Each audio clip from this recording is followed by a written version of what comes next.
Mask off. Mask off. Mask off. I guess future did predict the future. Today I want to talk about COVID-19, or as we call it in New Orleans, the Rona. I want to argue the fact as to whether this is a pandemic or is it in fact a war. First, I want to define a pandemic. Pandemic is of a disease prevalent over a whole country or the world, whereas a war is a state of armed conflict between different nations or states or different groups within a nation or a state. I say it's a war because it's rising at exponential rates in the Black community. I remember first hearing about the Rona, and there was an article that I read that said Black people couldn't get the Rona. I kind of laughed, and then I wondered, is it really true? Can Black people not get the Rona?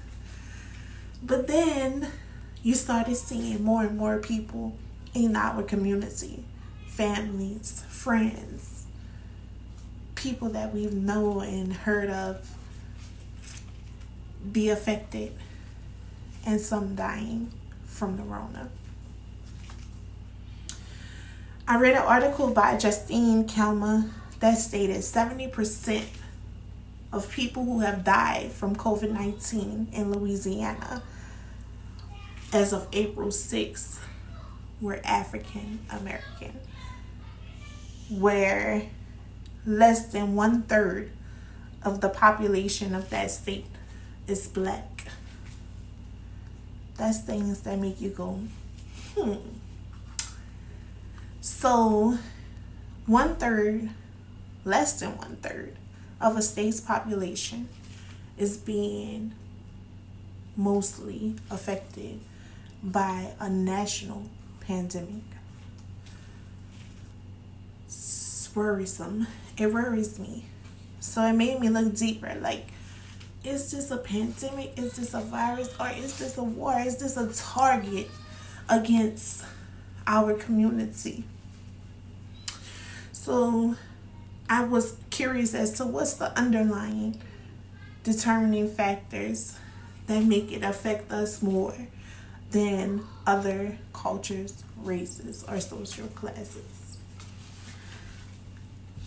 Dr. Uche Blackstock stated, I've seen in my waiting room mostly Black and brown patients who are essential workers and service workers who can't afford to stay home. These are the ones I see presenting to the clinic with COVID-19 symptoms. Again, I say it's a war. So you have these people who now you consider essential workers, the same workers who were denied better living wages. These same workers who probably lack medical health care.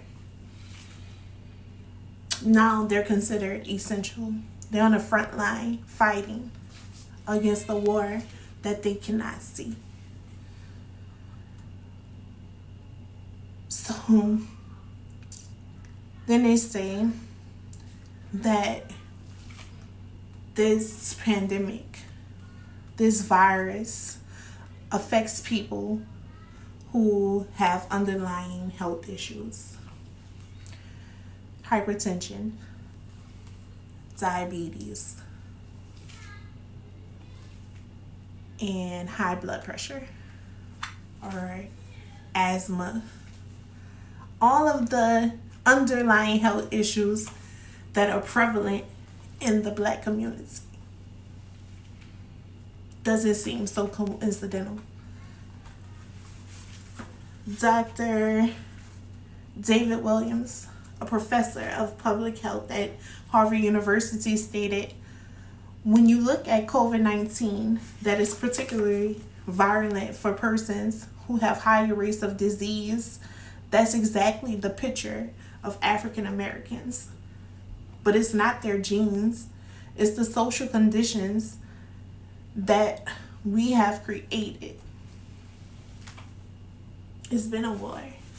It's still a war. We are at war not only with ourselves, but with the government that is armed and equipped to take us out with a virus and ultimately a vaccination that will control the masses and depopulate us as needed. In my opinion, to fight this war, to find a solution to this war, to this problem, to this pandemic, I say that we need to get back in tune to our ancestral ways of planting our own herbs, our vegetables, our fruit, learning to heal our bodies, build our immune systems, learn to live off the land and protect ourselves so that we can win this war. But we need power in numbers, and social distancing does not allow for that. We have to come together and fight this thing so that we can walk around with our mask off. Thank you.